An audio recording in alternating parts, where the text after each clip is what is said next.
什么情况了？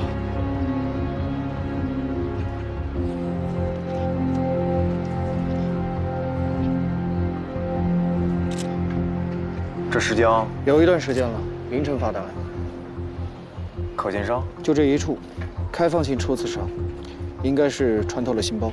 这凶器挺宽呀，还是平刺，还恰巧躲开了骨头，技术含量挺高啊。没准儿是运气好呢。把他搬回队里吧，看看到底是不是因为运气。哎，陆哥，哎，这死者啊，名叫刘昊天，33岁了，是金富律师事务所的合伙人，是清洁工早晨6点的时候报的案。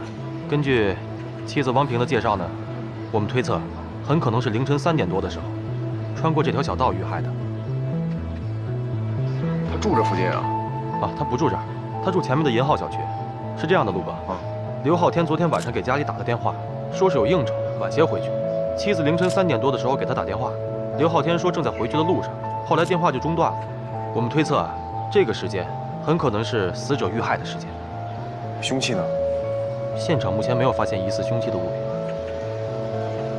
这儿离居民楼这么近，有没有什么目击证人啊？或者说他们昨天夜里有没有听到什么异常的声响？据我们走访了一大圈，凌晨3点多确实没有。随身物品呢？这边，陆哥。现场我们只发现了一个黑色手包和一部手机。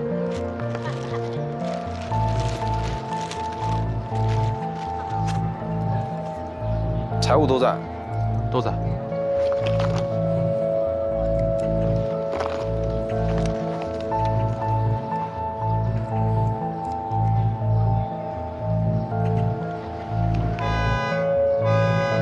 我去！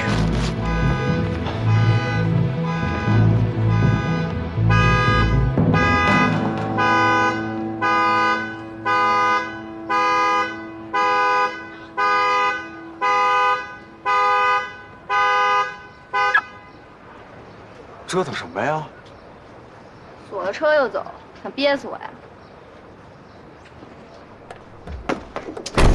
哎，哎，哎！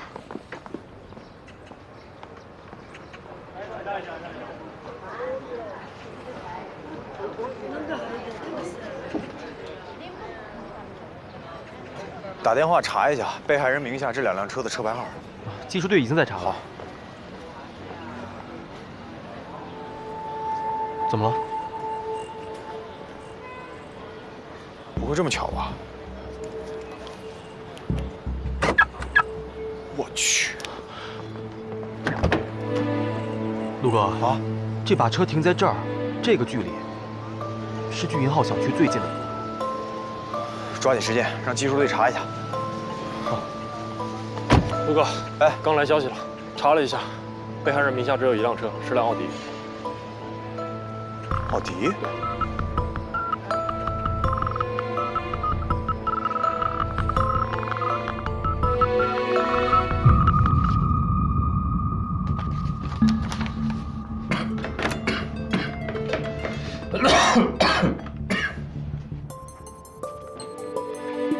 喂，你好，我是督察处的邱东阳。上次请你们帮我查的陈岩，查的怎么样了？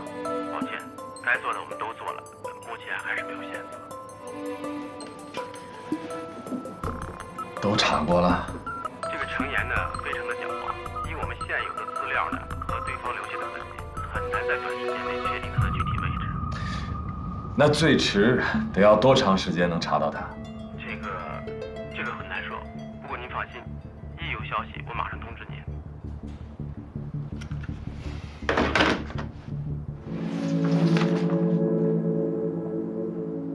程岩，跟咱们定位追踪的是同一个人吗？对，查一查。吴哥，放心啊，有雷我来背。哎，行，再见。陆哥，哎，这边已经核实了，刘昊天的车是停在自家小区的。至于这辆白色宝马，是他们事务所合伙人薛东的。薛东呢，我们今天也联系过了，但是没联系上，因为手机一直关机。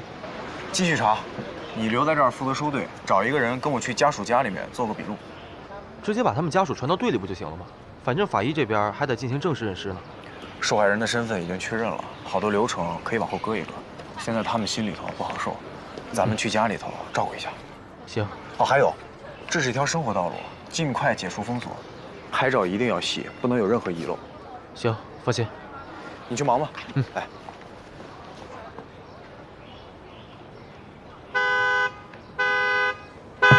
你是刘昊天的妻子？是，我是刘昊天的妻子。你昨晚是几点给他打的电话？昨天晚上，差不多3点10分。我看时间已经很晚，就想问问他什么时候回来。当时你跟你老公通话的过程中，你有没有发现你老公有什么不一样的地方？没有。他以前也经常加班到很晚。那在挂电话之前，你有没有听到什么声音或者是什么异响？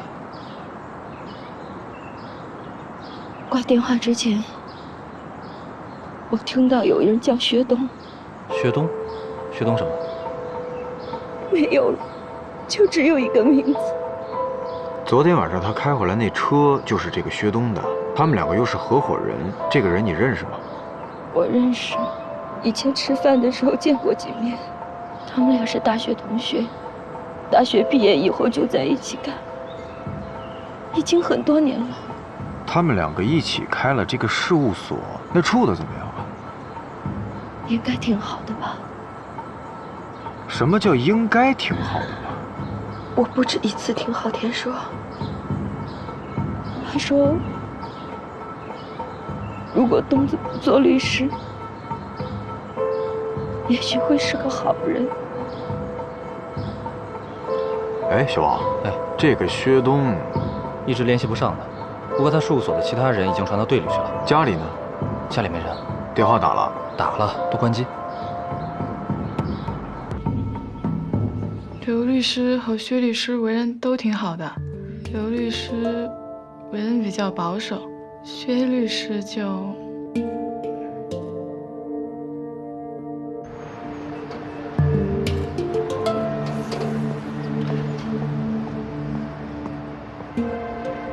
来，回来，请你吃的。谢谢。还要什么吗？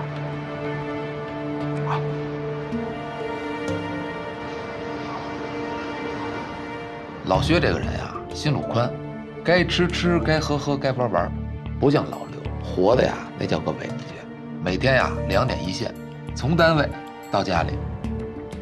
不过昨晚，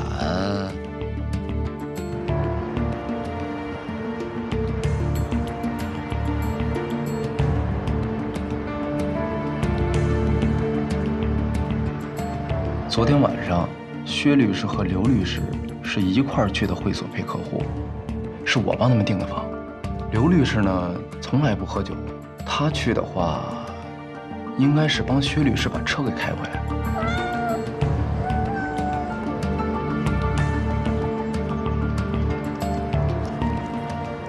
那刘律师，他是不喝酒，可你别看薛律师他好耍，人家至少不吃窝边草啊。你们公安眼睛最毒了，刚刚不是跟前台秘书聊过了吗？是不是早就发现什么了？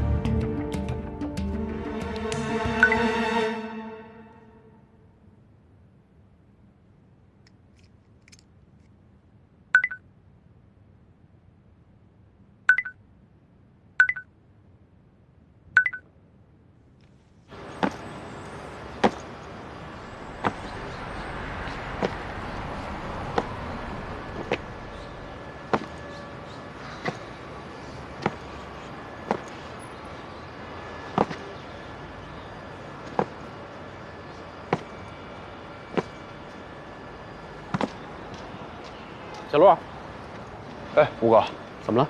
没事，都帮你搞定了。哦，之前这个信号基本集中在浙江路一带，之后呢，可能是手机没电了，或者是手机信号消失了。6个多小时之后呢，它又在南沙滩桥一带出现了，就是这个位置。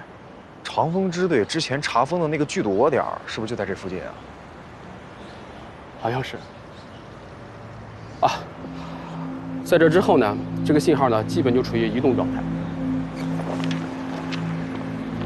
啊，啊，你看这儿，移动的路线呢，我都在图上给你标出来了，停留的时间我也做了标注，你看一下。行，谢谢啊，吴哥，你一定帮我盯紧他。我这手头上有事儿，等我忙完了我再收拾他。哎，小朱，哎，我方不方便问一下，这到底是怎么回事？不方便就算了。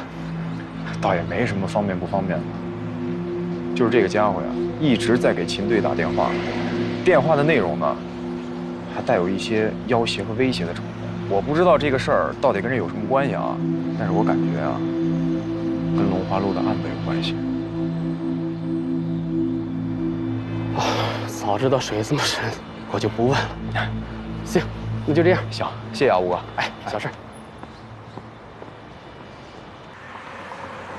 既然薛东和刘昊天是你们这儿的常客，那他们几点来几点走，你们不知道啊？我们这晚上客人多，大家进进出出的都没留意。不过服务生和门口领位可能会有点印象。现在这个点儿，大家都还没起来呢。哎，那监控呢？包房里有监控吗？警官同志，包房是不会有监控的，这毕竟涉及到顾客的隐私问题嘛。但是您放心，我们的安全设施都是合法的。当初外观所过来检查的时候，我们是严格按照公安机构的规定去执行的。哎，你不信可以问问刘所他们吗？哦，对，您是分局那边的，没关系。我们跟治安处的王队都是好朋友，从来没在咱们辖区惹过什么麻烦。你是这儿的妈咪吧？不是，我们这是正规。你们这儿是什么？你当我不知道啊？你说吧，昨天晚上是不是有女孩跟着薛东回去了？警官，您别误会啊，我们这边是……你是这儿看场子的吧？哦，我知道了，你这儿不说那儿不说的，是不是因为你手底下的人昨天对他俩做了什么？不，警官同志，绝对没有。按说这两位都是老客了，咱们都是好朋友。昨天晚上他们8点多来的，凌晨2点多走的，也就是薛哥稍微喝多了点儿，但是怎么来怎么走的，半根毫毛都没少啊！你早这么交代不就完了吗？是。他俩是自己走的呀，还是跟谁一块儿啊？就他们俩，不过有个女公关送他们出门的，正好赶上他下班。迎来送往，出门不管，是吧？按照你刚才说的时间，你把门口的监控给我调出来。好。还有啊，那个刚好下班的女公关，现在在哪儿啊？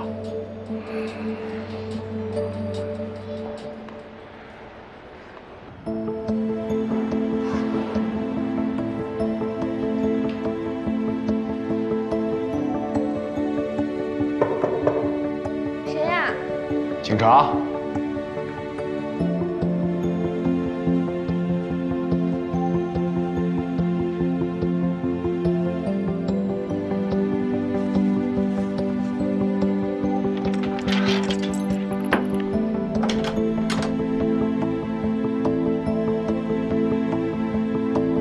也就是说，从昨天晚上开始，你就跟你这俩哥也没见过，也没联系过，对吧？行，那也没什么事儿了，那你就跟我回队里做个笔录吧。哦，但是我得去换下衣服，要不你先回警局等我。哦，不用啊，你回屋换就行了，我在这儿等你，正好咱们俩一辆车回去了。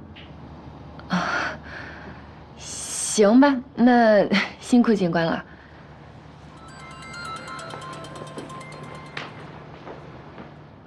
喂，吴哥，情况有什么变化吗？在哪儿啊？行，辛苦了啊。哎，再见。我收拾好了，咱赶紧走吧。啊，不好意思啊，你有那个纸和笔吗？能不能借我用一下？哦，有啊，我拿给你。哎，添麻烦了啊。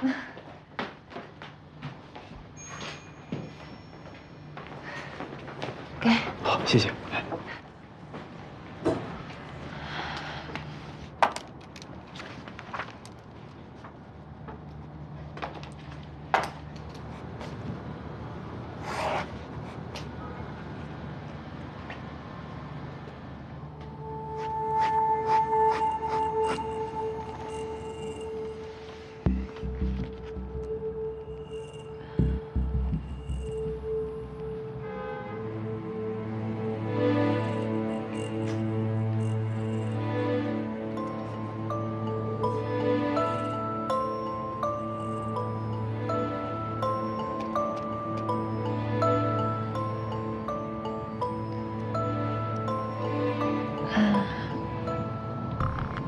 那个，陆警官，哎，咱们什么时候可以走啊？那就要看他还能坚持多久了。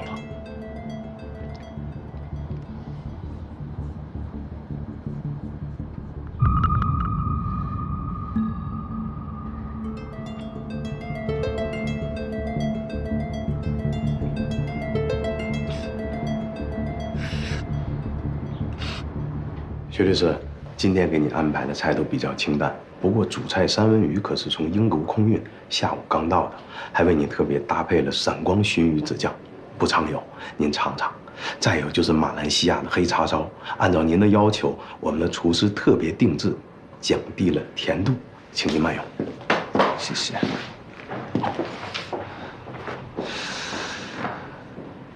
怎么，菜不合胃口啊，陆警官？在我们的公安纪律里头就没有合胃口这3个字儿。这不是在工作以外的时间吗？况且只是吃个便饭。我只跟我的朋友吃便饭。您抓紧时间吃吧，一会儿咱们还得去队里录笔录呢。当然，我会尽力配合你们的调查工作。我也希望早日抓到凶手。但是我昨天晚上确实有点喝多了，几点钟到的乐乐家，我记得不是很清楚，所以恐怕我也帮不上太大的忙。你实话实说，就算是帮我大忙了。我问你啊，这个刘昊天他生前有什么仇人吗？据我所知，没有。他是那种相对来说比较传统的人，甚至有点古板。管理律师事务所，接待客户，简单应酬，陪老婆，周末陪父母，节假日还要去陪丈母娘。而且啊，他是那种既不会忽悠客户，也不会企图逃税的律师。我甚至觉得，他对他的老婆都没说过谎。包括他跟前台秘书的事儿。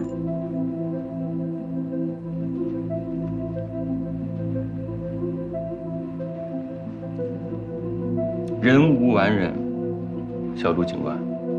当然，可能不是所有的人都喜欢他，但我相信不会有人那么恨他，甚至恨到这种地步。你们该不会是怀疑他老婆？我这么跟你说吧。你们两个是合伙人，对吧？我换一种问法，你们两个有没有共同的什么仇人？我说了，他没有，我更没有。跟我时间接触长了，你就知道了，在我身边的都是朋友。都是朋友？对，都是朋友。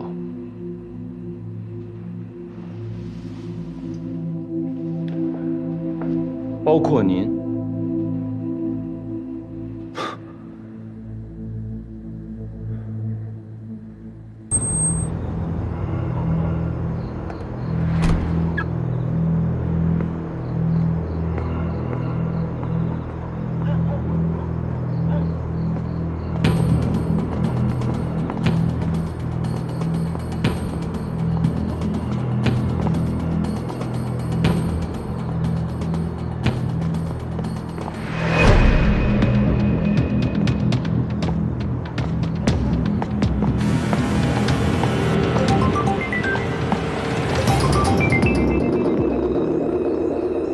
喂，老婆，还没睡呢？我刚停好车，就在门口呢，马上到家了啊！薛东，赶快睡吧啊！杀我？对，刘昊天之前一直称你是东子，但是他老婆在电话里听到的是薛东。我认为这一声是凶手喊的，而且在那种情况下，他老婆听不出来是谁的声音也很正常。在现实生活中呢，如果有人在背后喊你认识的人的名字，我们都会做出下意识的反应。那岂不是老刘他？对，他是替你死的。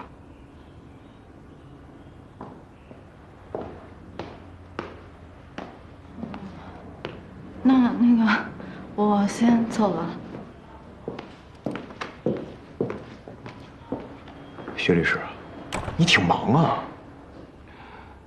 就是个普通朋友。不是陆警官，如果真的有人要杀我，那现在该怎么办？抓紧时间，把跟你有仇有怨的列一个单子给我。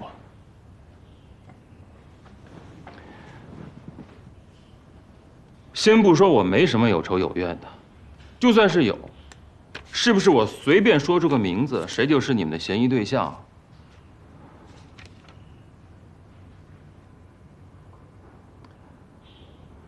行，我再想想，让我的秘书这2天列出个名单。你想到谁，抓紧时间告诉我。鉴于现在有人想要杀你，我们必须对你采取保护措施。保护我？那我还得办案子呢。采取保护措施并不是限制你的人身自由，你办案了我可以跟着呀。跟着我？那你不是也得办案子吗？哎呦，那就只能委屈您跟我一起去了。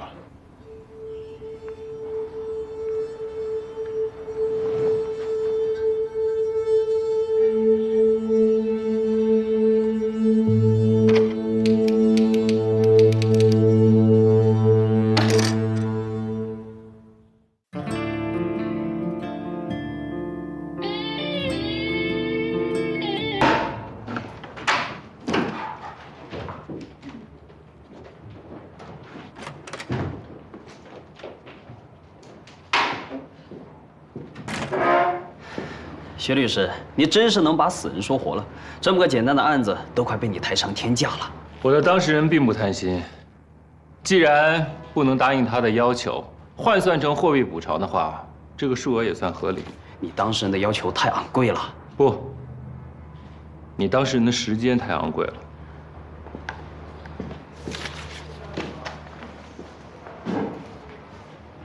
谢谢。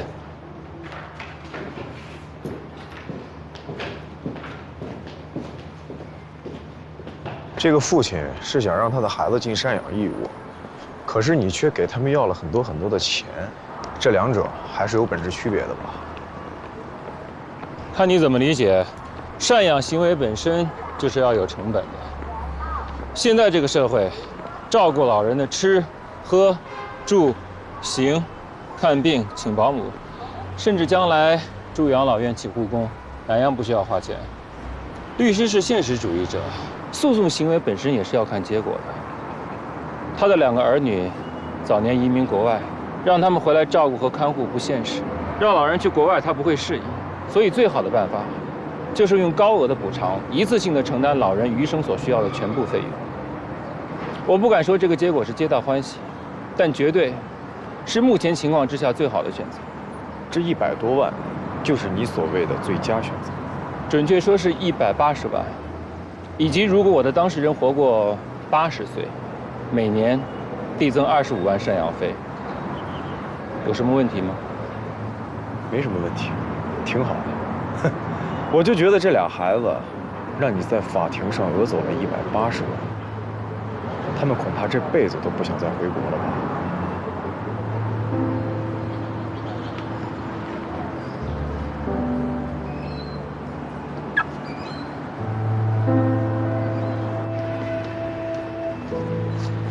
有任何突发状况，随时通知我。西关那面给的线索靠谱啊！我是说，他们怎么就知道那个电话号码是陈老四的？是不是？等到了地方就知道了。反正也没有更好的线索，自己小心。成，知道了。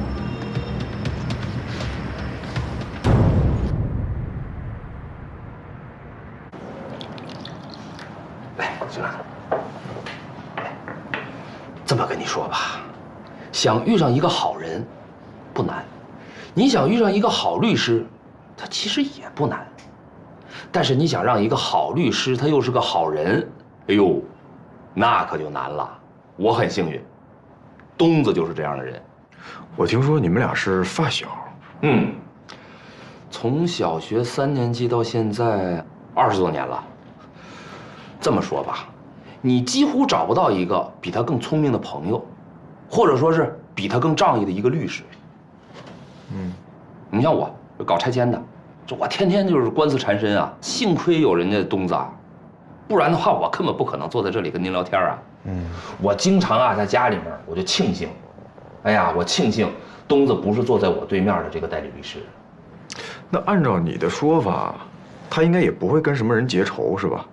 照常理应该是没人想害他，但是这个社会，那人心的没法猜，说不定你身上的哪个优点，那就是让你引火上身了呢。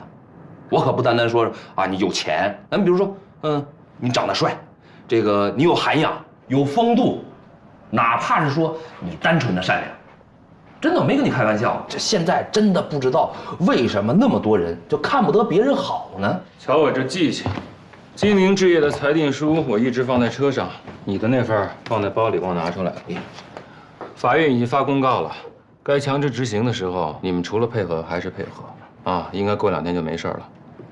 东子，你可救了我老命了啊！好。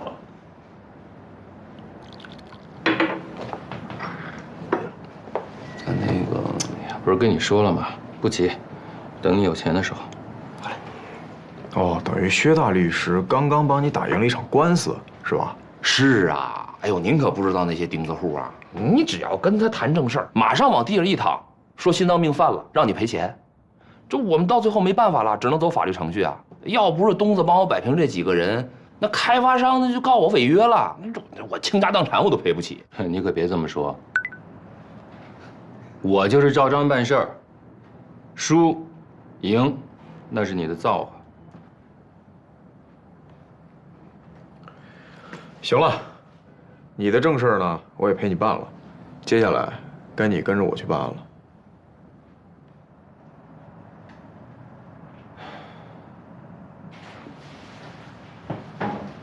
走了。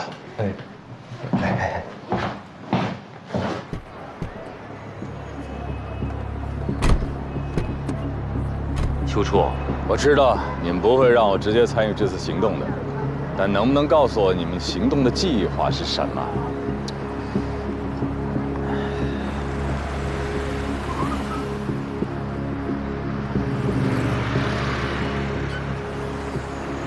你在车里等我，哪儿也不许去啊！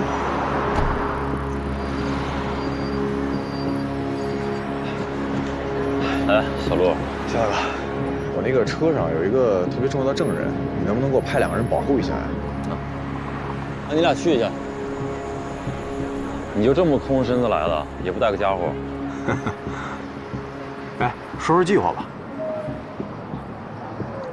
行，长话短说。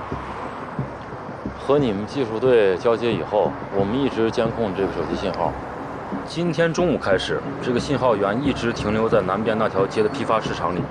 由于市场人口密度较大，楼层又多，在没有进一步的精确位置的时候，我们只有一个办法，就是封锁出口，监控人群，缩小信号范围，最终锁定目标。肖哥，你也知道，在赌场的那次围堵中呢，胡队打伤了这个程岩的一只手，这个可是他无法掩盖的一个识别特征。我知道。你的意思是我先派2个人进去看看？不用啊，我们2个人去就可以啊。你忘了，秋处可是见过程岩本人的。对呀。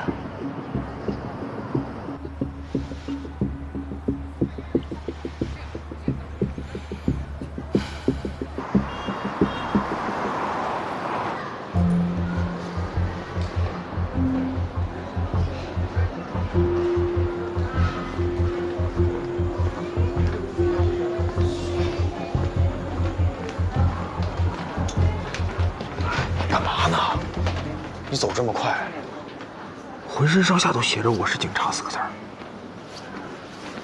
晚清工作，我是不太合适啊。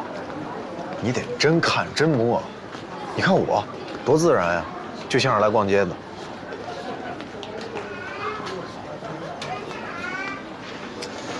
你能不能摸点男人的衣服呀？哦，对。哎，自从你跟了秦池之后，你变化挺大。你这是在夸我吗？哎，你是越来越相信秦池了。从某种层面上，是吧？答应人这种信任，不会连事实都不顾。我明白你的意思。我只是在阐述我的个人观点，但是在你调查秦队这件事上，我还是会选择尊重你的工作的。你不觉得你现在有点过于乔是乔，路是路了吗？执法执规，就是为了遏制自己的私心杂念。我呢，不求你好我好大家好，情面多了误事。生活中呢？程岩伤的是右手吧？你坐电梯下去，我过去盯着他们的动态。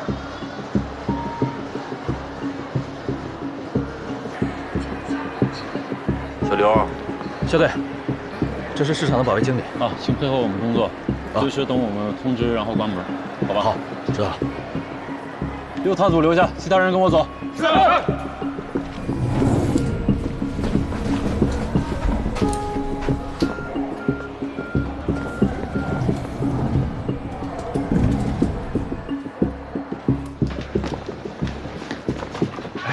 老板，这怎么办啊？55，你要的话50给你吧。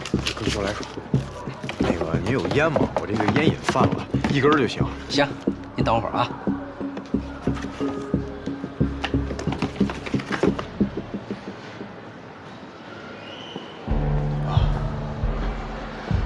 哎哥，能借个火吗？哎，我这有。好，谢谢啊。哎。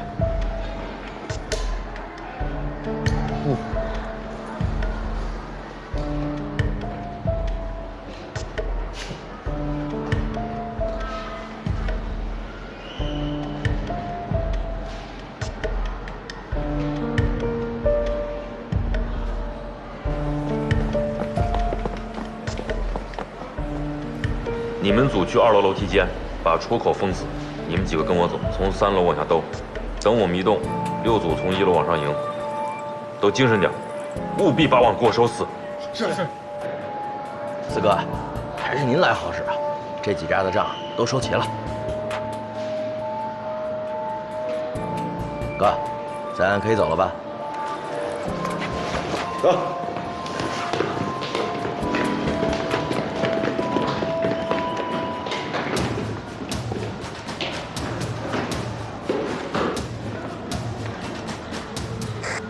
我是荣明家，目标自东侧的步行梯。信号不畅，请重复，请重复。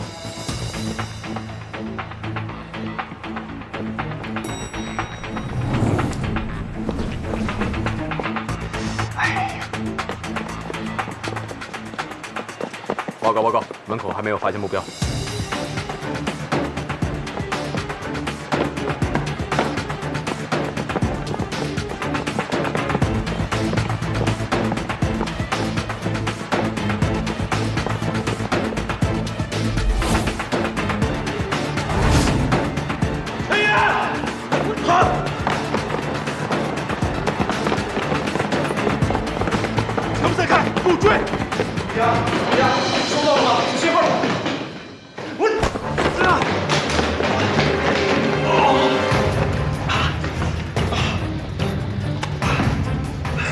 程岩在楼梯间，集中支援。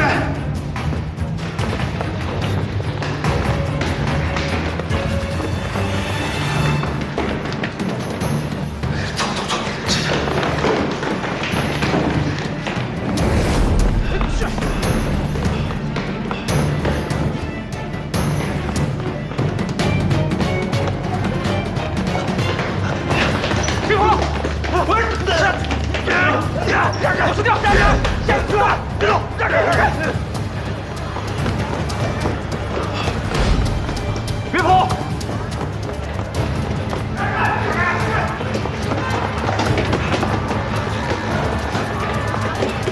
站住！让开让开！这。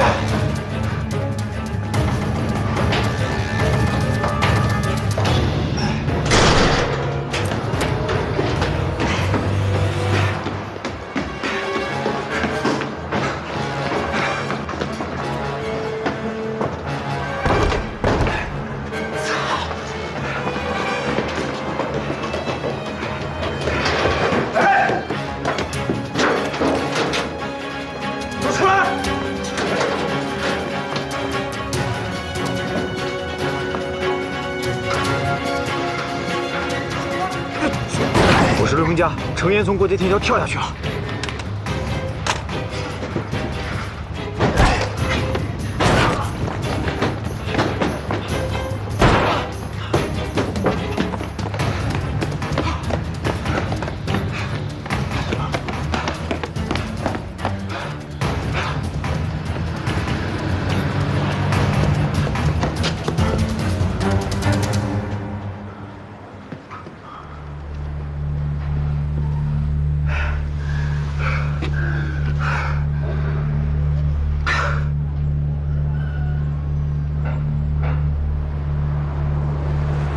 喂，秋叔，我在楼外的一个建材厂，在南边，我步话机坏了，你马上告诉肖大哥，求求支援。好。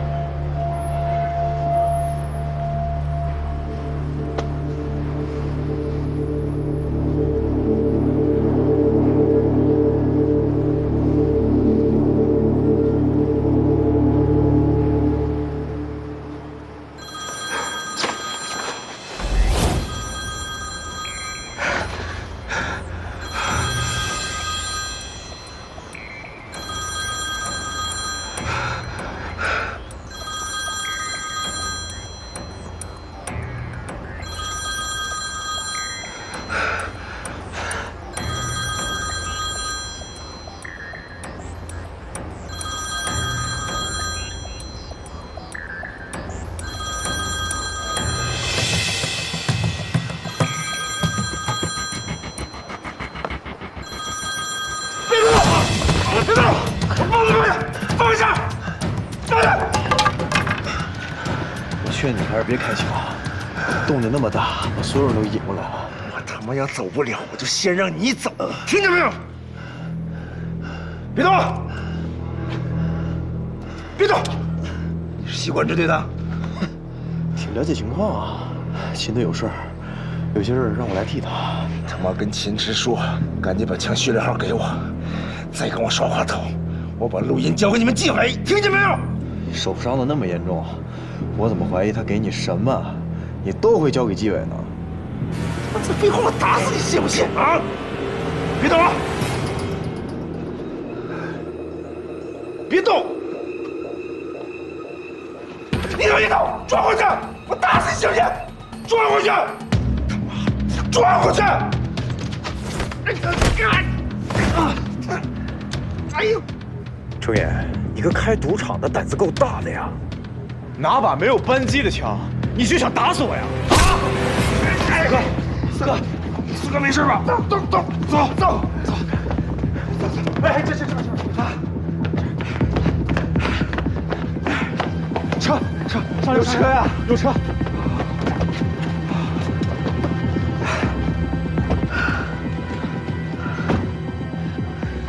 你赶紧去，赶紧告诉别的弟兄，以前地方都不能待了，赶紧走啊！我去找下教官。好了，四哥，走，赶紧走。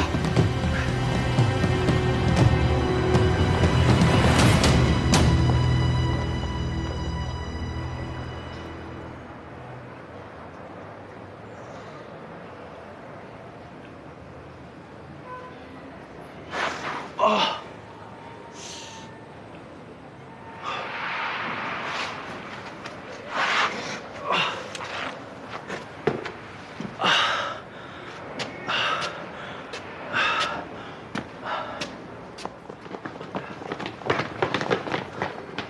人呢？跑了，跑了，留下了这个。现场除了这个，还有其他武器吗？没有。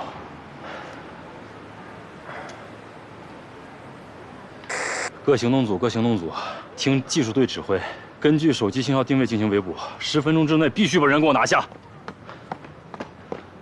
没事吧你？没事，就挨了一下子。 辛苦了。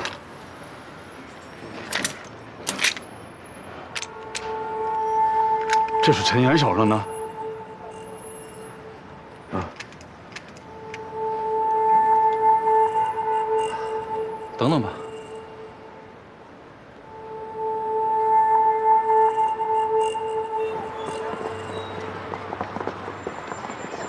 车队，就抓这俩。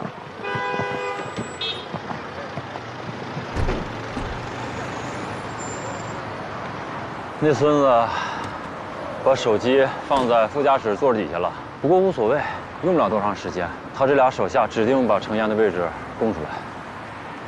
肖大哥，今天我们俩没弯道码吧？说什么呢？二位辛苦。哎，对了，我没别的意思啊，我就是想问问，后面如果要是找到他的线索，或者是抓到程岩了，能不能及时通知我们，并让我们参与到审讯当中啊？当然。收队。你怎么样？要不要去医院？嗨，这点小伤，咱们啊，就等长风的后续吧。据我所知，关队的效率可是非常高的。那个全员落在现场那支枪啊，是个仿真枪。技术队的人都跟我说了，除了缺少扳机以外，还缺少很多其他的小零件，就是一个样子货。我希望有机会能够再检查一下，你看能不能从长风支队物证处那儿再借出去。是这样，714枪击案主犯之一的高继来用的是同一型号的枪支，而这个型号在国内很少见。我只是想，能不能从中找出两者之间有什么关联？行。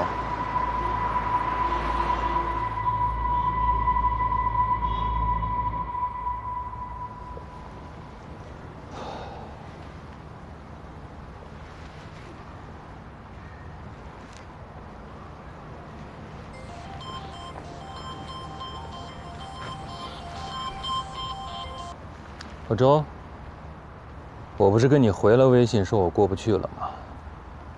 我真去不了，这边临时有点事儿，走不开。啊，你们喝好，玩好，签我的单上就行。好嘞。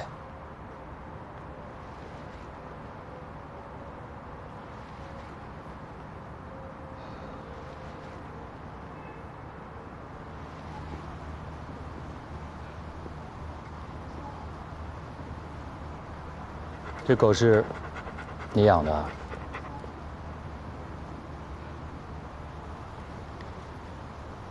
我是想说，小女孩一般不会养这种大狼狗，德国黑背。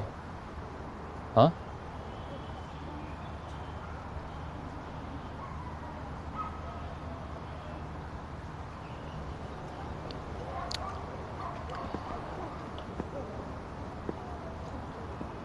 不好意思啊，为了保护我，你们都顾不上遛狗喂狗，辛苦你了。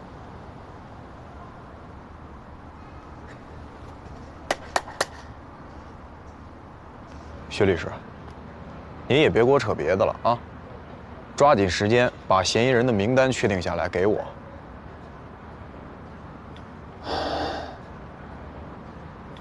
这太为难了，陆警官，我跟你说了。你跟我说什么呀？人人都爱薛律师是吗？你这一天的电话我全都听了，不是法官就是你的客户，要么就是带着你吃喝嫖赌的那帮狐朋狗友。他们有一个人是真正关心你死活的吗？特别是，在你合伙人被杀的这几天里。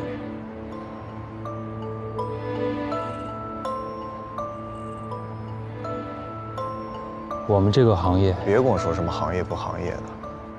来，你告诉我，你每天晚上除了去歌厅、舞厅、KTV， 还有夜总会，你都怎么过呀？你都跟谁过呀？那小女孩你看见了吗？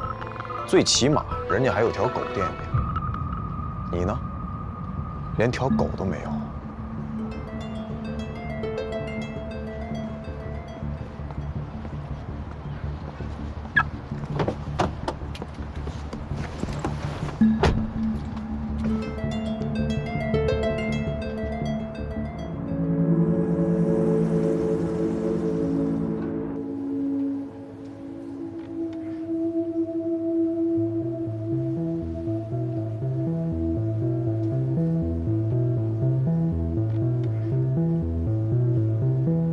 他们俩是前后脚出来的，也没有任何人跟踪啊。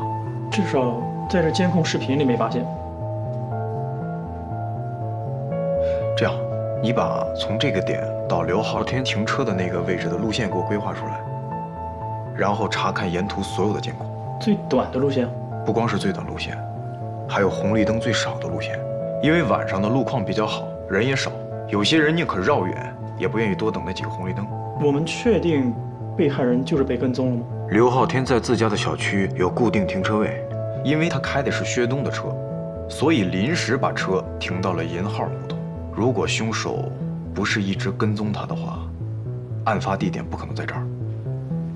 好，我现在去查。哎，好。哎，对了，这是晚上市局送过来的。哦，邱德阳送来的是吧？给我吧。还有啊，嘱咐在薛东家值守的兄弟们，千万别打盹儿，实在是累了的话，咱就轮值。好。哎。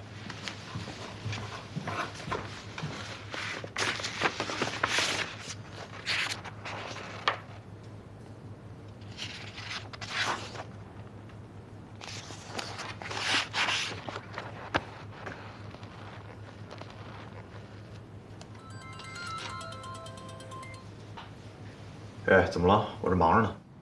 我饿了。我跟你说了，我忙着呢，自己吃去啊。没钱。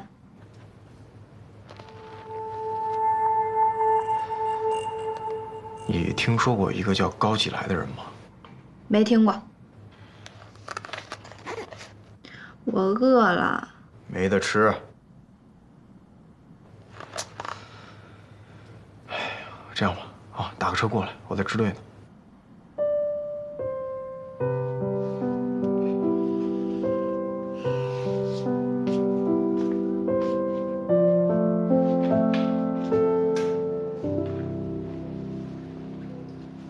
不吃啊？那要是凉了，我再给你热啊。哦，不用，刘哥，反正我也不吃，都是他吃，谢谢啊。哎，应该。对，我听说那秦队他……啊，是，医生说他问题不大了，但是现在还没醒过来呢。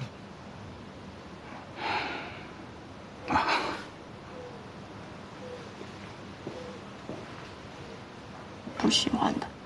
人家大半夜给你烤串也挺不容易的，你还不喜欢人家？我说的是那个高继来。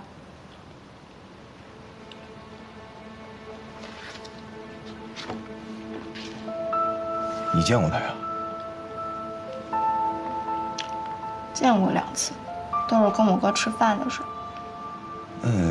你说你不喜欢他，是因为他骚扰过你，还是因为他不够尊重你哥呀？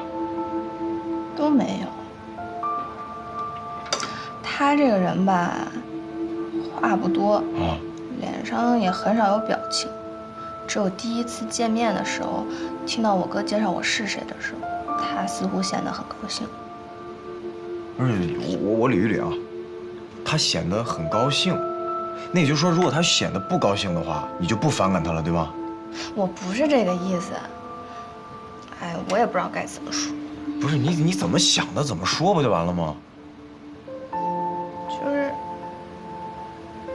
他很高兴有他高兴我哥有我，哎不对，哎我说不上来，反正总之就是他很高兴有我，但又不是真的高兴有我的那种。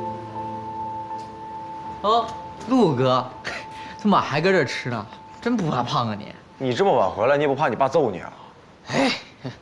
哎，安全目录掉地上了。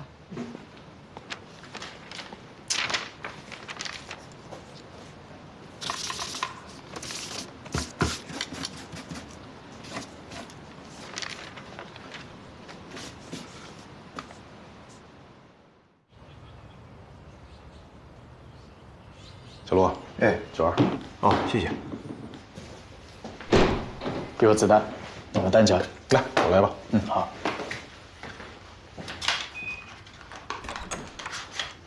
当初没怎么见你来过枪库啊，自打出了龙华路的事儿以后，好像你的杀气越来越重了。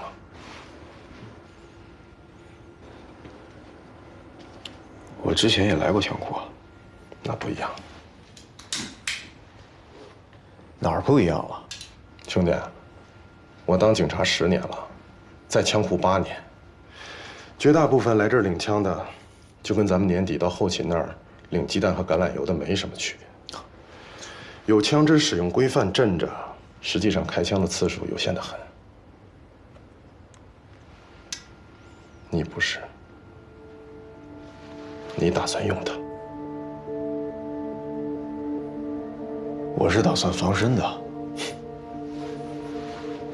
如果在一间35平方米的房间里待上8年，你也能清楚地区分出什么人是用枪的，什么人是拿来做摆设的。即便是在咱们刑侦口，真正愿意用枪的人并不多。当初旅队就属于不愿意用枪的。但这个问题在孙队和秦队那儿，似乎都算不上问题。才哥，不是我信不过你啊。你这么说有什么根据吗？没有什么依据，你可别当真啊！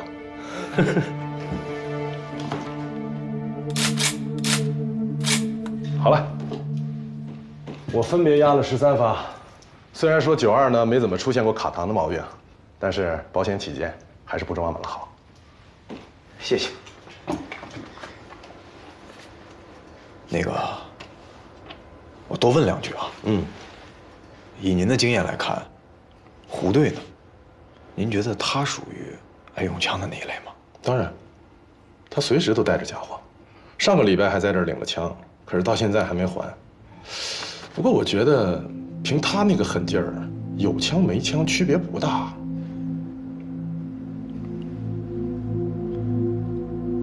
他拿枪干什么用啊？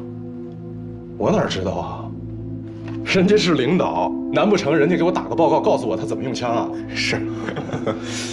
哎，不过我听说他最近一直在医院探望秦队，我就纳闷了，怎么现在到医院探视还得配枪啊？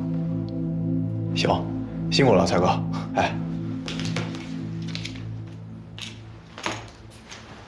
那个，才哥，你看你也在枪库待了有8年了，是不是你对这个手枪，我是说各种各样的手枪啊，都特别的了解呀？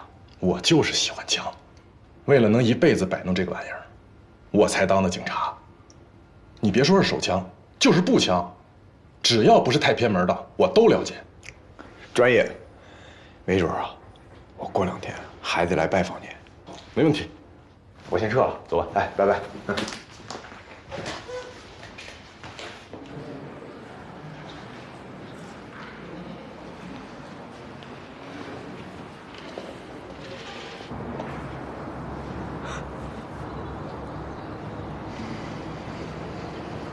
吴局和高部长一会儿也要来，给我记清楚座次表，千万别让他们做错顺序。吴局坐在第3排，高部长坐在第1排。哦，我不管，我跟你签订的合同签的是12台机位，你必须给我腾出2台拍摄头3排，听明白了吗？还有，我看见告别仪式之后的冷餐会的菜单上还有普通的红酒。现场的这些领导有1半都有糖尿病，你必须去给我换掉脱糖的干红或者干白，听明白了吗？好的，赶紧去换。你别再跟我叨叨这些专业的词儿。实在不行，就把家属旁边的机器撤一个。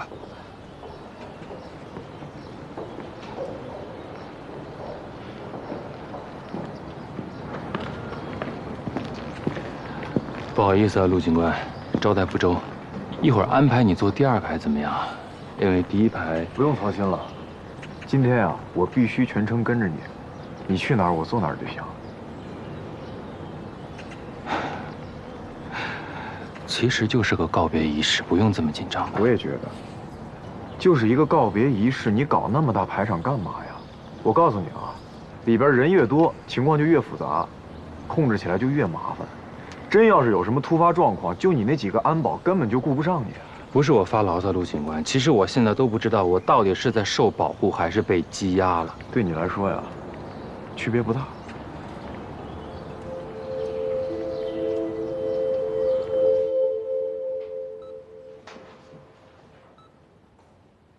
这不还没醒吗？不过医生说他已经脱离了脑昏迷的状态，目前颅压、血压、白细胞计数还有肌酐都基本正常，不过他身体里面炎症没有完全消除，所以多让他昏睡些日子，会比较保险。那我们之间的谈话，他能？那他应该听不见。医生给他上了镇定剂，如果他意识苏醒的话，那个仪器上面心率和血压会有变化的。行吧，希望他早日康复，能够继续配合我们的调查。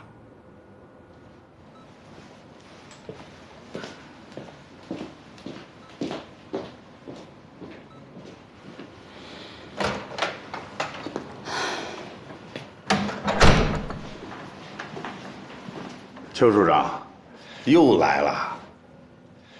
哎呀，这种痛打落水狗的事儿，我还真不擅长。督察工作，其实跟你哪个口一点关系都没有。我就觉得吧，现在这老好人啊，真是越来越多了。明明人人都知道是怎么回事，就是没人跟你说，也没人点你。我明白，是我的工作方式有问题。开窍了。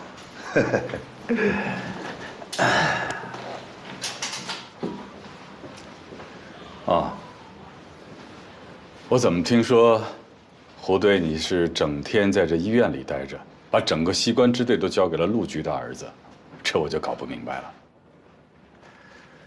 楼上有个嫌疑犯，已经醒了，再过几天呢就能出院了。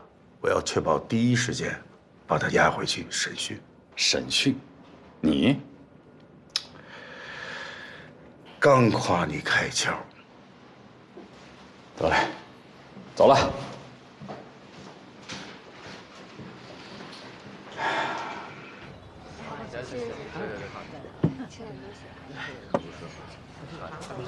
刘东，王八蛋！你个王八蛋！老刘已经让你给弄死了，知道你把我弄死，我他妈今儿跟你拼了！你王八蛋！有话好说，你不做你别动，别来别打！你个死狗！你是王八蛋！小人，学兄你就说嘛，别打别打！是，没事吧？学兄你打着我啊！好了好了，没事办不了。那个人是谁呀？这种场合怎么还动起手来了？那人啊叫付超，也是金富所创始合伙人之一。这薛东跟昊天老私下达成协议，以原始出资的价格收回了刘昊天那部分股份，没分给其他合伙人。哦，怪不得那付超会气疯。去。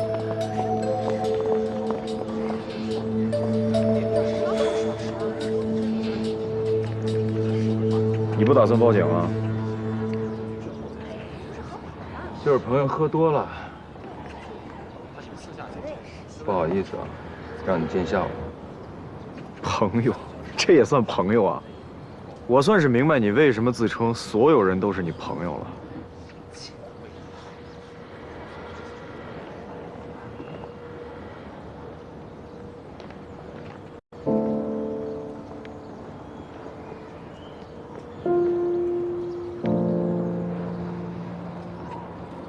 也难怪，世态炎凉。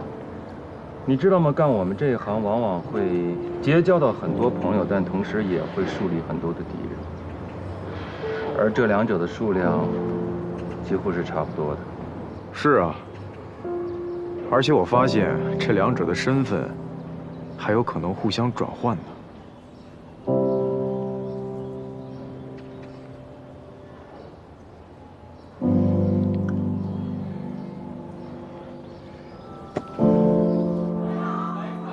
不会的，他们之间的矛盾啊，是刘昊天死之后才变得尖锐的，所以不可能是他那合伙人。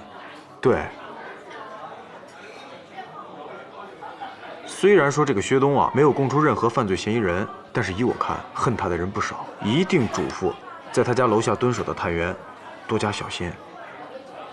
行，我在长风这边办点事儿，有什么事咱们随时联系吧。好，哎。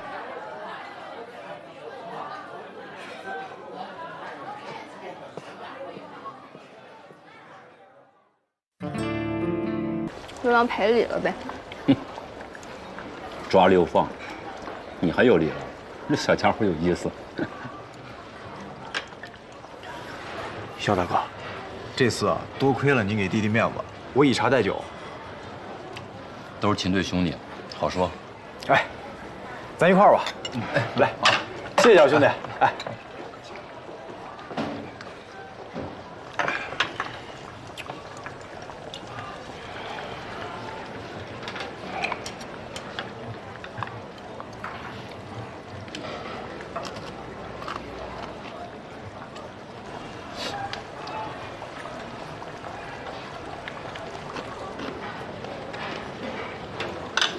我去结账。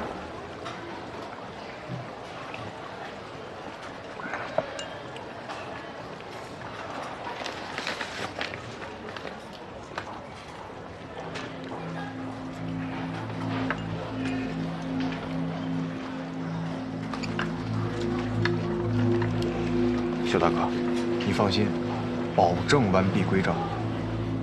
回去慢慢看，这东西有意思着呢。行。哎，对了，那个程岩的下落现在查的怎么样了？简单介绍一下。那俩马仔撂的可痛快了，估计程岩心里也清楚。今天肖哥带我们先后扑了3个地方，都没发现。不过没关系，他已经上了我们的抓逃榜，在外面的日子是屈指可数了。第一次南沙团巧，第2次明泽巧，在我手里没有人能讨出第3次。是，咱们接着吃。你们说的那个程岩是程老四吗？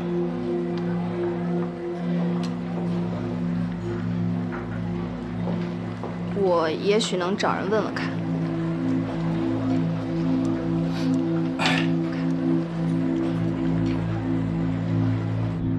你为什么要帮我们呢？没为什么呀，我的朋友认识人多，各种人都有，消息比较灵通。我说的不是你朋友是否可靠，我说的是你为什么要为我们提供线索。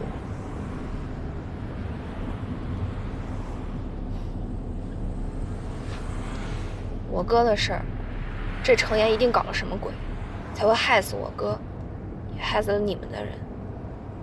我以为你就是想杀了秦退，替你哥报仇呢。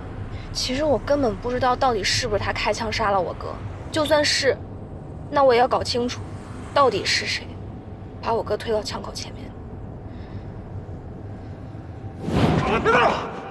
他妈跟秦直说，赶紧把枪序列号给我，再跟我耍滑头，我把录音交给你们纪委，听见没有？如果最后你发现程岩跟秦队是一伙的呢？提出管辖异议，本庭需要合议。原告在15日内可以对被告的异议进行书面答辩。现在休庭。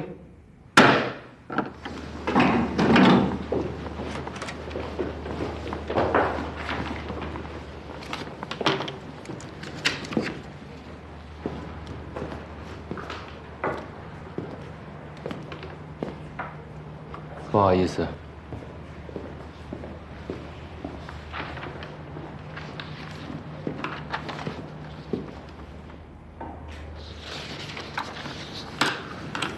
谢谢。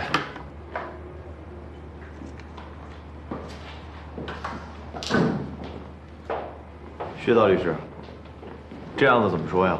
这案子板上钉钉会输，不过我已经为客户争取到了转移资产的时间，所以，即便他打赢了官司，恐怕也追不回欠款了。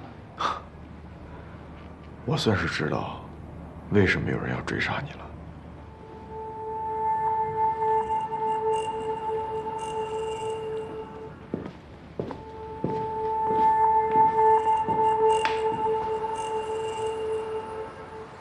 你现在算是酒劲儿缓过来了吧？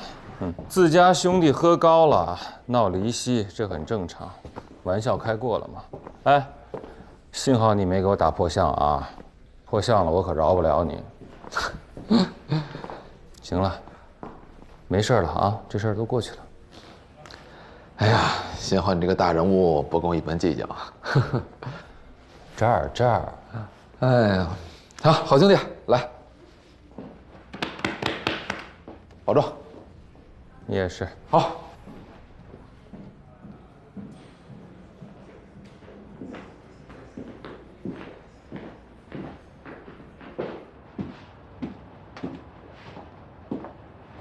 看来半个金港的人都想让你死啊！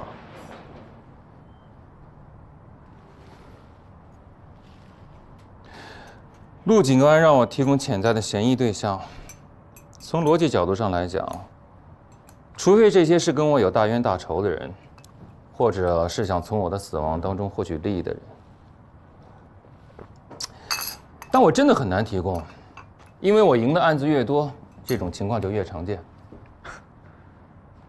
你这是在变相的夸你自己吗？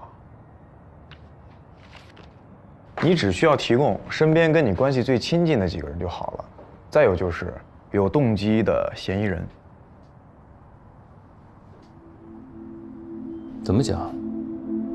情感联系、身份联系比较紧密的，比方说亲戚、远房亲戚也算在内，还有发小们，再有就是跟你有亲密关系的女孩们。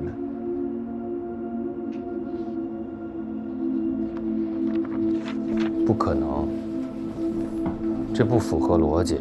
这要都符合逻辑，这案子早就破了。换句话说，你有可能早就挂了。陆警官，小陆警官，我觉得我要跟你说一下我的身世。我父母去世得很早，一直就是我一个人。我的远房亲戚跟我没有任何联系，能够真正跟我称得上是发小的也就2个人。一个在澳大利亚开农场，一个是你见过的老高。老高，我刚帮他打赢官司，救了他的公司，他不可能这么快就卸磨杀驴。至于你说的那些女性朋友，跟我没有婚姻关系，没有遗赠关系，更不存在保险受益人关系。他们如果真想从我这儿得到什么好处，最好的办法是嫁给我，而不是杀了我。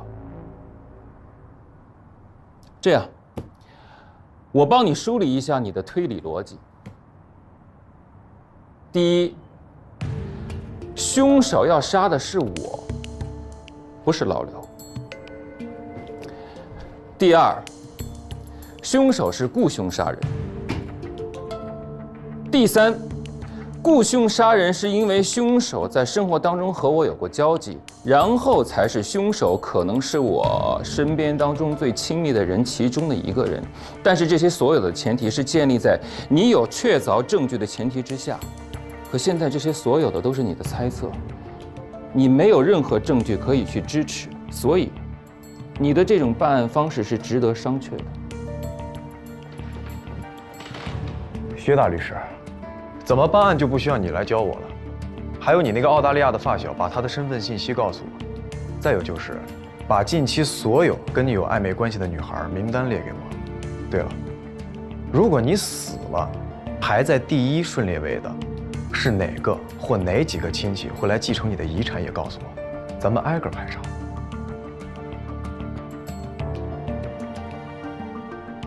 可以，如果你非要这么做，挺好，总比你每天跟在我身边要有效得多。我觉得挺有效的呀，至少你还可以活着，享受这杯咖啡。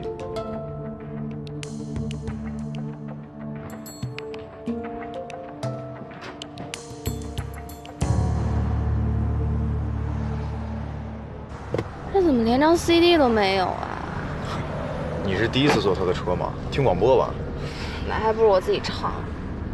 哎，对了，这儿自己拿。什么呀？哇，你还有这种藏货呢？这不是你提的要求吗？秦队特意嘱咐我让我帮你要的。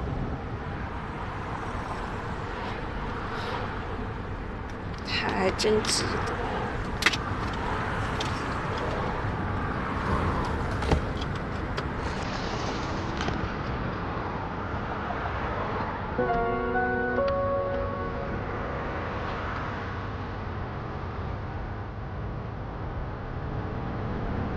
还行吧。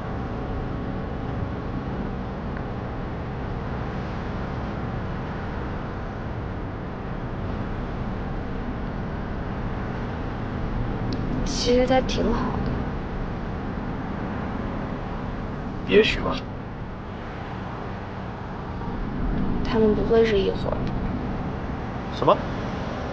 你之前不是问过我，如果秦芝和程岩是一伙的怎么办吗？我觉得不会，他们完全就是2种人。那是因为他现在对你好，所以你觉得他一定是好人。不只是对我好，我就没见过他对谁不好。那是现在，至于以前是什么样，不好说。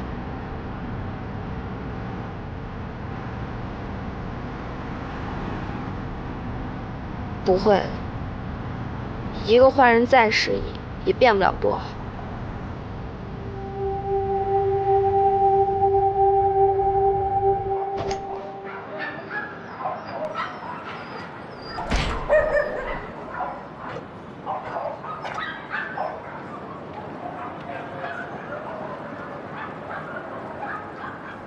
警察，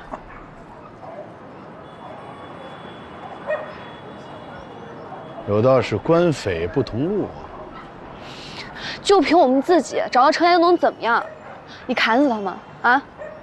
我哥没了，我不能再把你也给搭进去。总之，我跟你说，我不想跟这个小民警谈。要谈可以，让那个秦齿来找我。胡一彪行吗？秦队住院了，来不了。谈的话，要么我，要么他。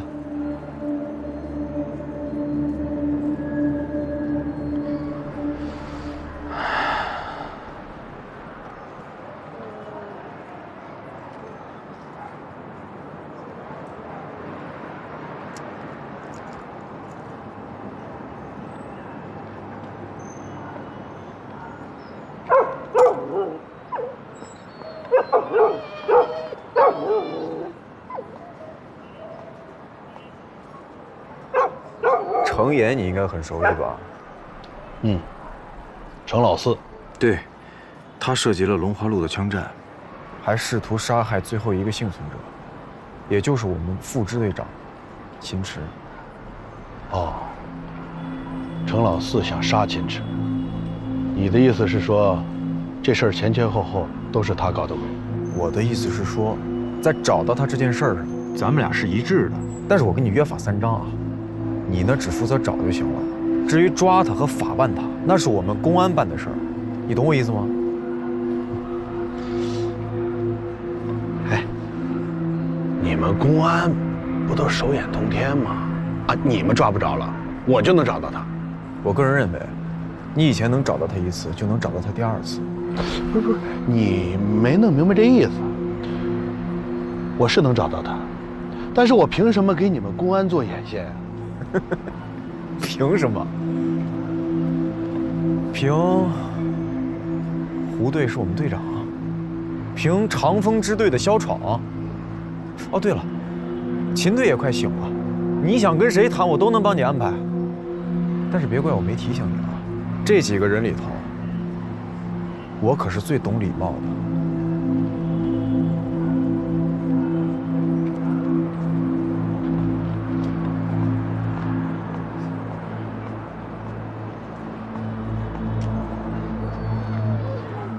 我提前跟你约法三章啊，我问话也是办案，你别老跟着我。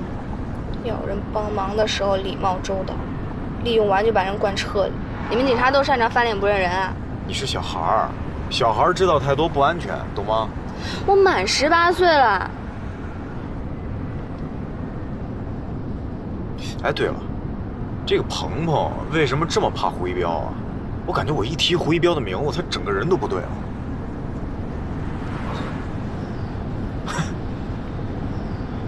也对，小孩嘛，懂什么呀？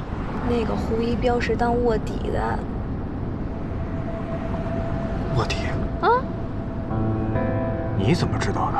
鹏鹏说过，当初控制整个四川地区的客运、货运和汽配，都是一个姓刘的大哥。其中呢，照着金港这块的是马爷。那个胡一彪啊，很早以前就一直跟着马爷。有一次，马爷得罪了刘老大。那姓胡的为了救马爷，就自己剁掉了3节手指头。刘老大这才把马爷放。从此以后呀，那姓胡的就成了马爷的心腹。可谁知道，其实他是个卧底。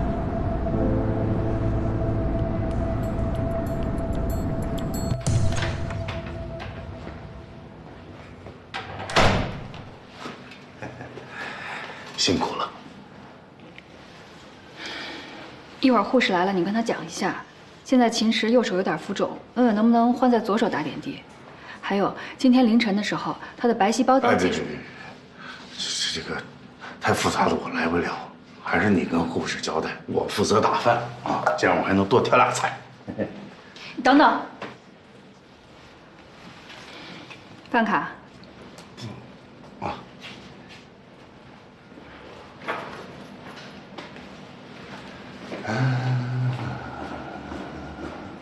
你好。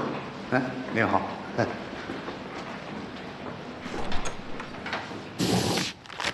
什么意思啊？考我？我看上去有这么闲吗？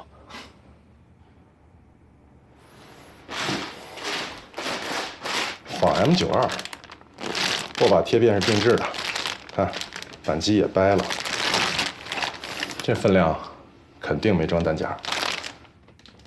撞针和附近环安没安不清楚，这枪腰身太轻了，就算是安了，材质肯定也不对。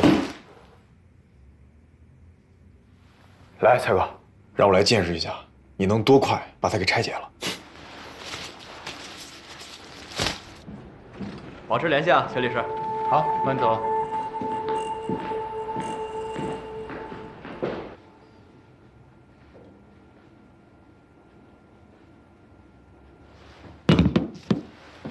蔡哥，这还能装回去吗？果然跟我猜的差不多，没有装针。附近环用的是 Giat 或者 Zastava， 不过上面有碳涂层，有可能是 Giat。这枪打不了，你说它是工艺品，做工太粗糙；你说它是玩具，结构又不合适。这枪要是拿到微管队，估计连仿真枪都算不上。那这所有的配件里头，有没有什么不同寻常的地方呀？没什么不同寻常的呀。传这个东西的人啊，肯定是个行家，所有的件儿用的都很合适。那如果说啊，咱们把这个扳机给它换上能用的，撞针安上，它是不是就可以正常激发了呀？我不是跟你说过了吗？所有的件儿都是仿的，有些甚至都是自制的。你比如说这个滑套，它就是那种台湾或者香港的仿真件儿，这种结构强度，只要激发，一枪就散了。行，我明白了，蔡哥。那你看，能不能装上啊？啊。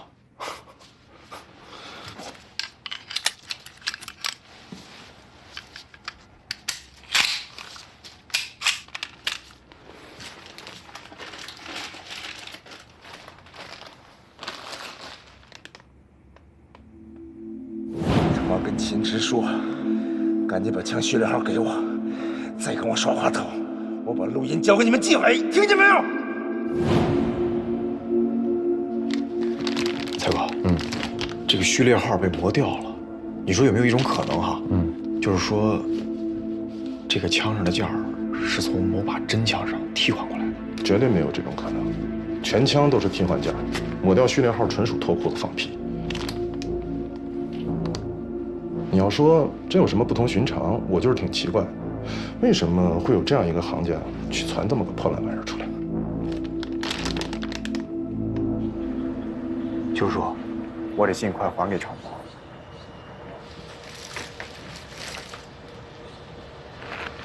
你检查过了？有什么异常的发现吗？就说，我那儿还有点事要忙，我就先撤了。尽快还。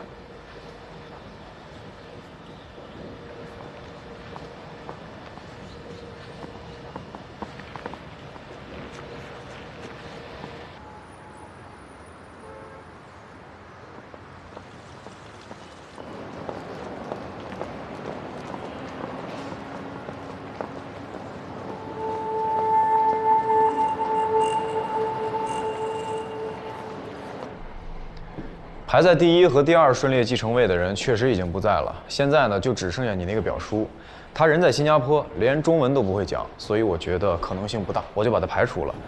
还有你经常联系的那几个女孩，我们也排查过了，我个人认为啊，她们都是一个职业的，基本上不在嫌疑人的范畴之内了。还有你的2个发小，移民澳大利亚的那个，在自驾游的路上出了车祸，现在基本上是半个植物人了。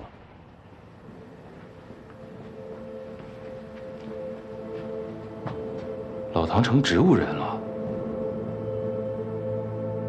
他还能醒过来吗？这是你发小，你问我呀。再有就是那个高谭胜，虽然你刚刚帮他打赢了一场官司，还帮他省去了1000多万的损失，但是我发现他好像还欠你200万的代理费没给你呢。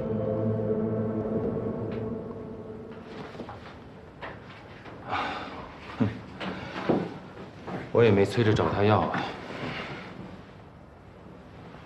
你觉着像老高这种人，会为了区200万来杀人吗？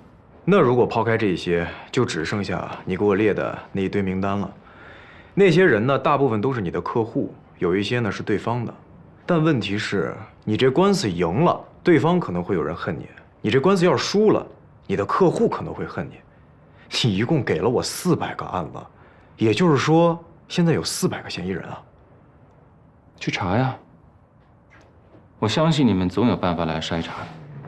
我们现在已经筛查了大半部分了，但是我个人觉得，真正的嫌疑人并不在这里面。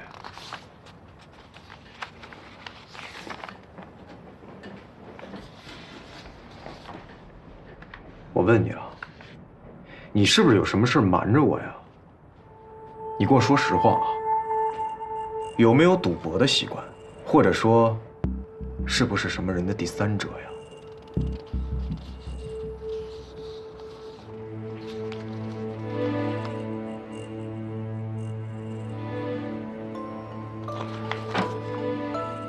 今年夏天，我在南三环开车的时候撞死了一只流浪狗。这可能是我这半年干的最缺德的一件事。如果你不信的话，你可以去查监控。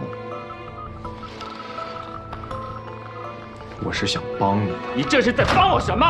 我的一个合伙人被杀了，另外一个合伙人拿着酒瓶子要开我的脑袋，凶手逍遥法外。你们整天在这盯着我，拿着显微镜窥视我私生活当中所有的点点滴滴，每天问。我告诉你，没有都没有。是，有的律师的确是有些损德，但我还没有到那种不是人的地步。我也打赢了很多的官司，是你们没有本事。为什么整天在我身上找原因？我都不明白了，是不是只有证明我是个王八蛋，可以利于你们找到凶手，还是仅仅要证明我他妈要被人杀是他妈合情合理的？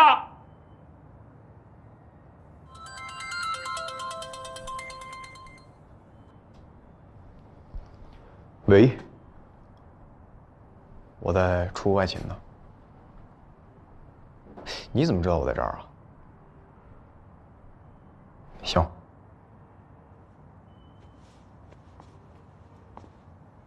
薛大律师，气消了，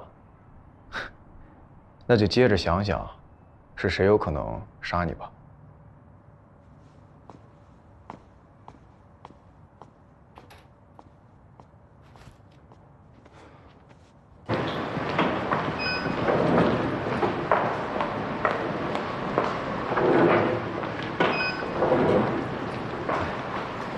你怎么找到这儿来了？我刚给你队里打电话了。来，这么快就看完了，坐。哎。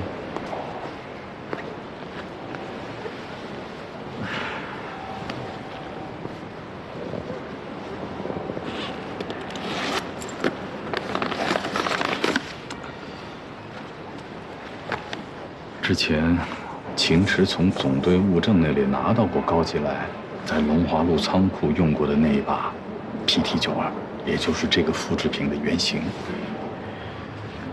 然后在一间谈话室里，他拆解了高吉来的那把枪，并且用手机对每一个零部件进行了全方位的拍照。最后，他还原了枪支之后，归还给了物证。也就是说，这个东西有可能是秦队自己传出来的，对吧？可问题是，他又把这个复制品交到了陈岩手上，是为什么呢？我不知道，但是我找专门的人问了，就这个复制品，它就是个样子货，根本就没有任何实质性的作用。还有啊，前一段时间秦队的手机是在我这儿吗？我接到了几次程岩的电话，他们一直都有联系。上次我们抓捕程岩的时候，我跟他照过面。这个程岩其实是有事要挟他的。要挟他？搞起来的枪？不是，应该是一段录音。什么录音？我没听过，但听他那意思是要秦队拿一个序列号去换那个录音。是这把枪的序列号吗？我说不好。程岩，录音，秦池，高季来的枪。看来，问题的关键还是秦池啊。不对呀，秦队他怎么可以从市局总队的物证里头把高季来的枪拿出来呢？按照规章制度，他是不可以触碰这堆物证的呀。也许有人想帮他。是谁呀？想知道实情的人吧。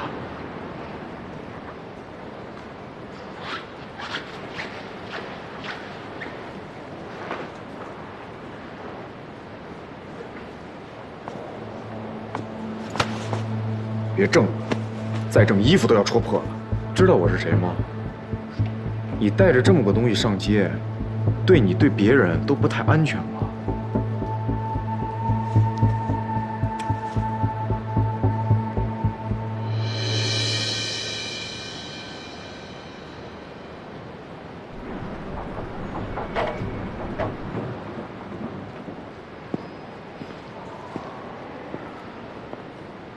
洪先生，官司不是赢了吗？还有什么问题吗？你，小心，别动气，别动气。是你孩子没有按照协调书付款吗？付了。他儿女给他打过来的岳阳电话，虽然说一直在咒他早点死，但是那180万一分钱不少，全付了。所以这是怎么了？我不太明白。打官司就是能让他们回来看看我，哪怕能来1、2回也行啊。这样，你别激动，我劝他说。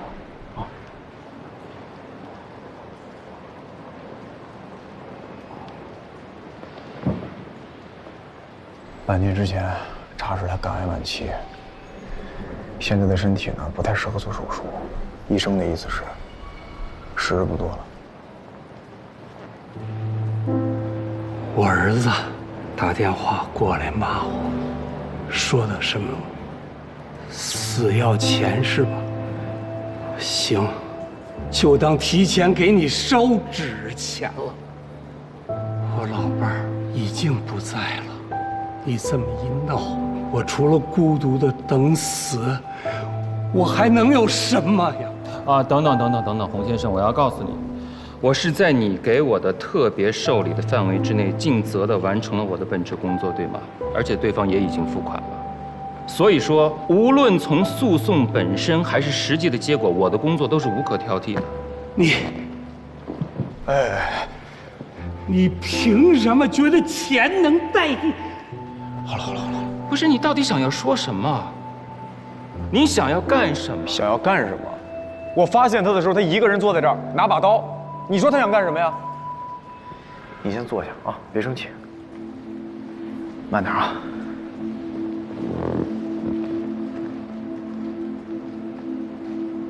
洪先生，你想要杀了我？我尽心尽责地帮他打赢了官司，他想要杀了我？不是，他养了一对白眼狼，跟我有什么关系？是他的儿女不愿意来看他，我主张不主张赡养费，他的儿女都不愿意来看他。是，他得了绝症，他活不了多久了。可是最后死在医院的特护病房和死在破窝棚还是有区别的吧？我他妈是帮了他，我什么都没做错。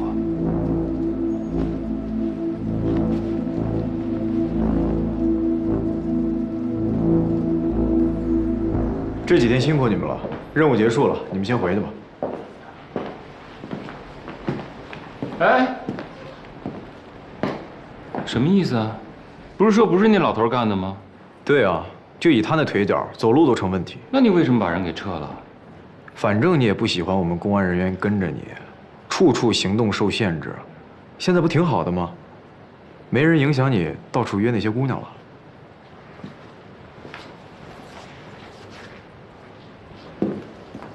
可这样一来，你们还有什么办法能抓到凶手？等等，你们是不是有确定的嫌疑目标了？说实话啊，真没有。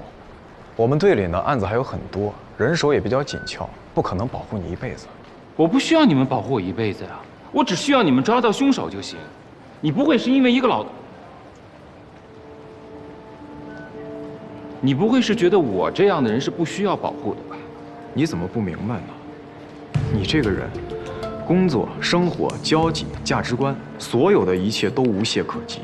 就像你自己说的，你没有做错任何事儿，至少看上去是这样的。所以呢？所以在你身上，我找不到凶手杀你的动机啊。人家对你人身侵害的可能性太多了，也太随机了。说白了，你这案子赢了，有人会恨你；你输了，还有人会恨你。你这案子赢了，你自己的当事人是不是恨你，你都搞不清楚。那这范围是不是太大，也太随机了呀？随着你职业生涯的时间越久，这个范围就越广，越随机。我说的没错吧？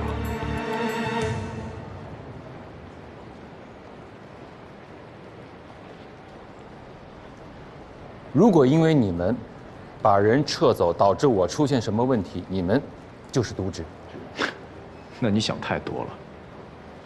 在我们的办案程序里头就没有全天保护这一项，而且说句难听的，如果那天真的来了，你也早就挂了。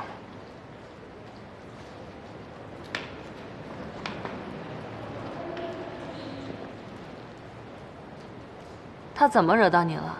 把安全部控都撤了。说实话啊，他这个人吧，也不是特别不好啊，聪明、世故、有里有面。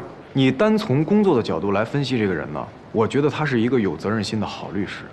但是他这人吧，有个毛病，就是做任何事儿，那都是经过权衡利弊、计算得失。他永远不可能说一拍脑门，或者说意气用事怎样怎样。一个精致的利己主义者。除了私生活有点不检点以外啊。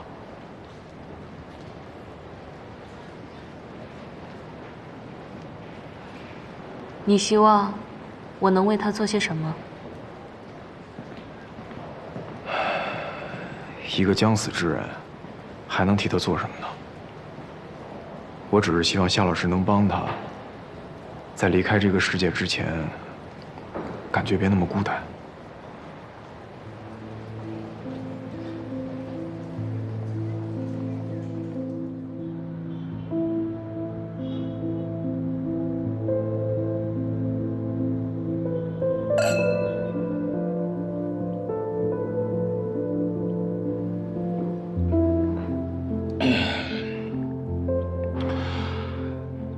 当事人不领情，合伙人不同心。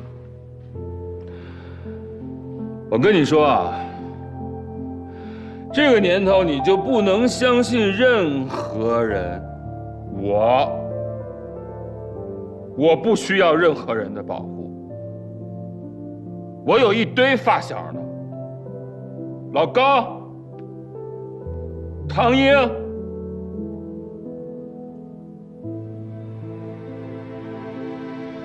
唐英，你说这孙子啊，他妈成了一个植物人，他也不跟我说一声。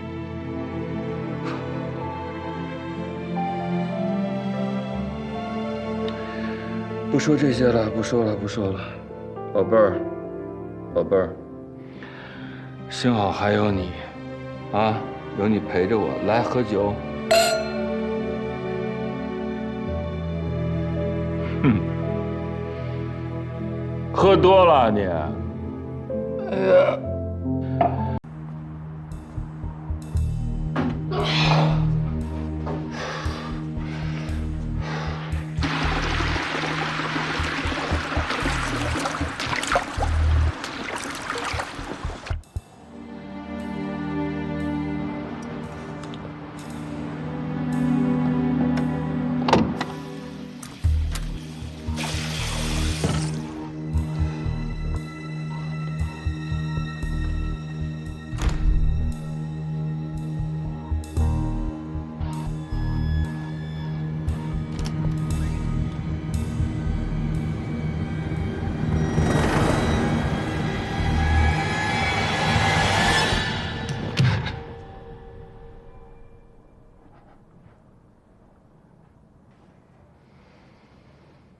薛律师，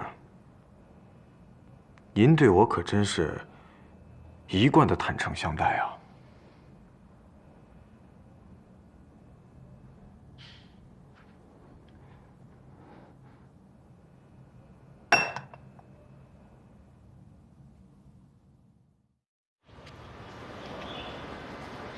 你们是不是弄错了？怎么可能是他？老高，在你家行凶的那个人已经全撂了，他是受高谭胜雇佣的，而且误杀刘昊天的也是他。贼咬一口，入骨三分。你们不能只凭单方面的口供就判定。这上面有高谭胜跟他的通话记录、转账记录，还有中间介绍人的口供，看看吧。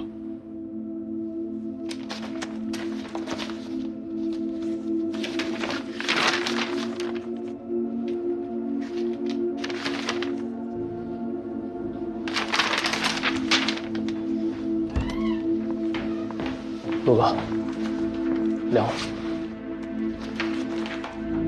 杀人动机是什么？他说，刚开始请薛律师处理这个案子的时候，底下人都说300万的代理费实在是太贵了，还有人开玩笑说呢，花钱买条人命不也就50万吗？后来等法院快判的时候，他还欠200万的代理费呢，再加上公司缺口比较大，所以干脆就怎么着都能省150万。我觉得这就是典型的谋财害命。谋财害命，150万，就为了150万？我跟老高是从小到大的交情，怎么可能就值150万？你们一定是弄错了，不可能是他。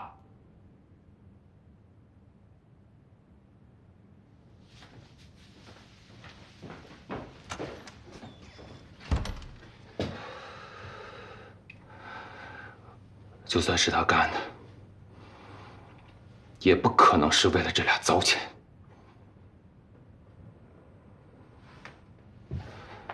陆警官，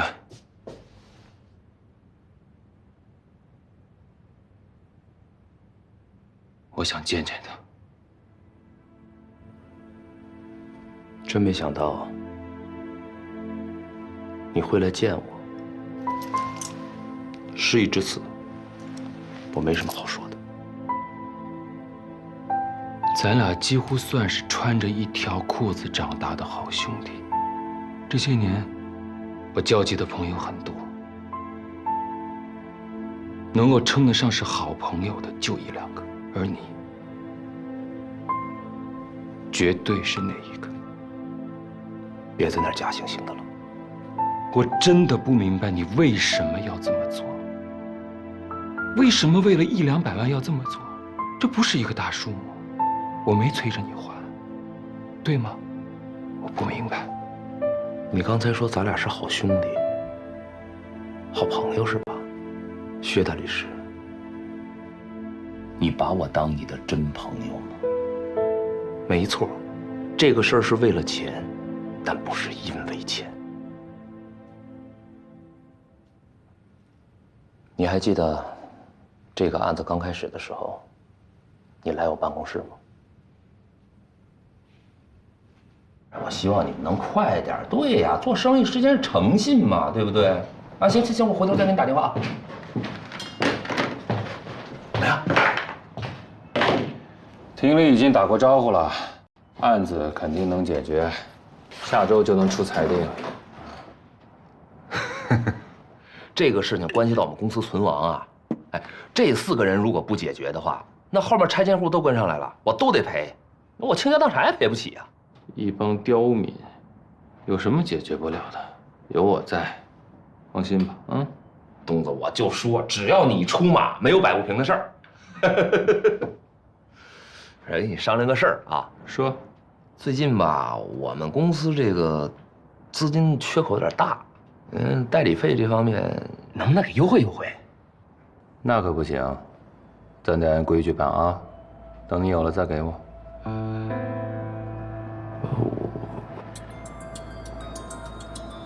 喂，正看你照片呢，想我了？想我就不该发穿这么多衣服的照片给我。嗯，跟人谈事儿呢，在家等我啊。嗯。实话跟你说吧，从去年开始啊，我们公司就一直在亏损。这开发商他也不给我钱，底下这些拆迁户我还得给他钱，我一直在垫资啊。就再这么下去啊，我这行也甭干了。嗯，是，对。还有个重要的事情要求你，我儿子最近不是脑瘤要做手术吗？我想找个这方面的专家，别再有什么闪失了。我听说，咱们国家在脑瘤这边有一个院士，是127的这个专家。咱上次吃饭的时候，你不跟我说你127有人吗？你看这2天是不是？我码个局，你把人叫出来，咱们认识认识。啊，没问题啊。白雪说荷塘月色来了批新货，看这照片成色不错啊，哪天咱们去看看？我请你，就说你没钱。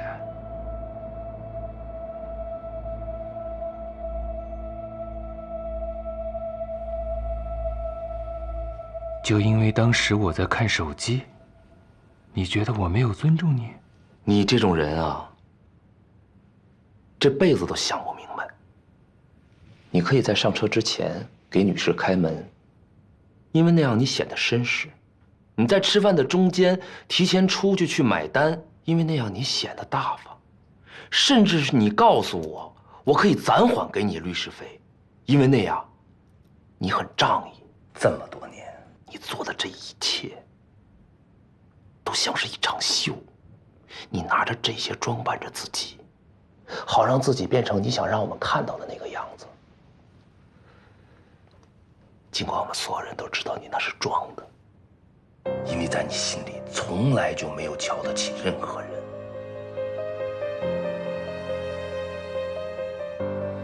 薛东，你永远不会真正的关心一个人。这么多年，从小到大，你拿我当过朋友吗？你有朋友吗？怎么接受不了？那你可以继续欺骗自己啊！没错，我是坏人，我做的这一切都是因为钱。满意了吗？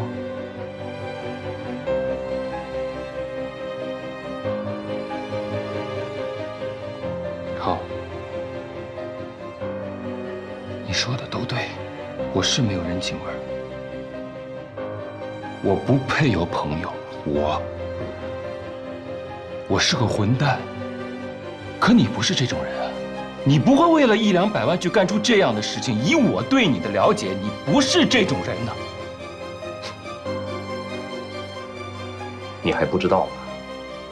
半个月前我儿子手术失败，到现在还没醒过来，生死未卜。专家的事我跟你说过吧？你还记得吗？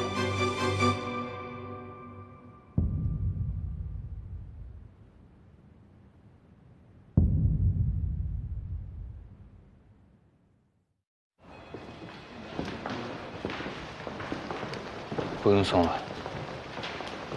我知道出去的路。薛律师，其实我理解你的感受。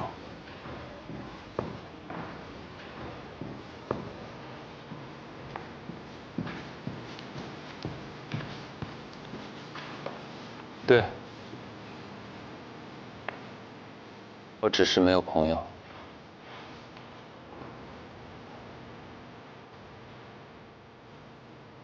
好奇怪。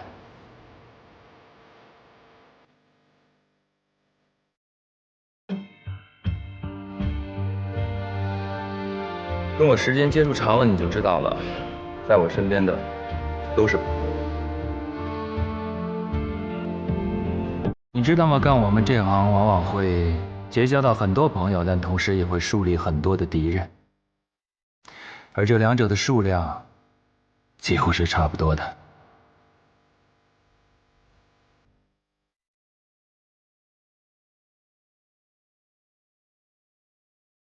你每天晚上除了去歌厅、舞厅、KTV， 还有夜总会，你都怎么过呀？你都跟谁过呀？你今天一天接的电话我可都听了，不是法官就是你的客户，要么就是带着你吃喝嫖赌的那帮狐朋狗友。他们之间有一个人是真正关心你生死的。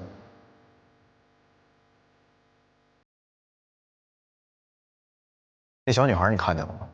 最起码人家还有条狗惦记。你呢？